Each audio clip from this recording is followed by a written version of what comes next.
अस्सलाम वालेकुम दोस्तों, असीं तव्हांखे जान एफएन चैनल में वेलकम कयूं था। अॼु जो असांजो टॉपिक आहे पास्ट परफेक्ट टेंस, जंहिंमें असीं तव्हांखे रूल्स एग्जाम्पल्स ऐं काफ़ी कुझु हुन जी मालूमात ॿुधाईंदासीं सिंधी ट्रांसलेशन सां गॾु।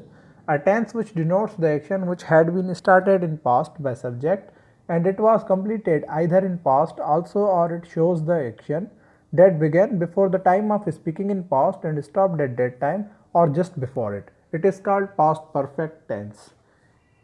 ही ज़मान उन कम खे ज़ाहिर करे थो त जेको फ़ाइल जे तरफ़ां माज़ीअ में कमु शुरू कयो वियो हो ऐं पिणु माज़ीअ में पूरो थी वियो, उहो ॾेखारे थो त को कमु जेको ॻाल्हाइण जे वक़्त खां अॻु शुरू थियो ऐं जल्दी उन खां अॻु या माज़ीअ में उन वक़्तु पूरो थियो त असीं उन खे पास्ट परफेक्ट टेंस चवंदासीं। त दोस्तों हिन जा हेल्पिंग वर्ब आहे हैड ऐं हिन जी फॉर्मेशन आहे subject plus helping verb plus main verb plus extension और ऑब्जेक्ट। जीअं तव्हां हिते ॾिसो था त I had played a game, त आई हिते सब्जेक्ट आहे, हैड हेल्पिंग वर्ब आहे ऐं प्लेड जेको आहे उहो थर्ड फॉर्म आहे मेन वर्ब जो, ऐं अ गेम जेको आहे उहो ऑब्जेक्ट आहे। ऐं साॻियो ई ॿियो एग्ज़ाम्पल आहे शी हैड प्लेड अ गेम, सिर्फ़ु प्रोनाउन चेंज आहे।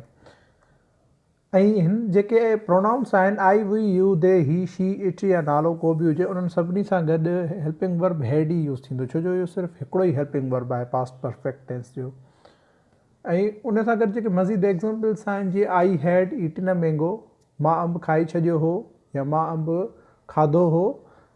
तव्हां ॿिन्ही मां का बि ट्रांसलेशन यूज़ करे सघो था। I had not eaten a mango, मां अंबु न खाई छॾियो हो।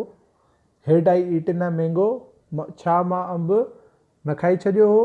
Had I not eaten a mango, छा मां अंबु न खाई छॾियो हुयो। वधीक एग्ज़ाम्पल आहे शी हैड फॉट विथ असलम, शी हैड नॉट फॉट विथ असलम, हैड शी फॉट विथ असलम, हैड she not fought with Aslam.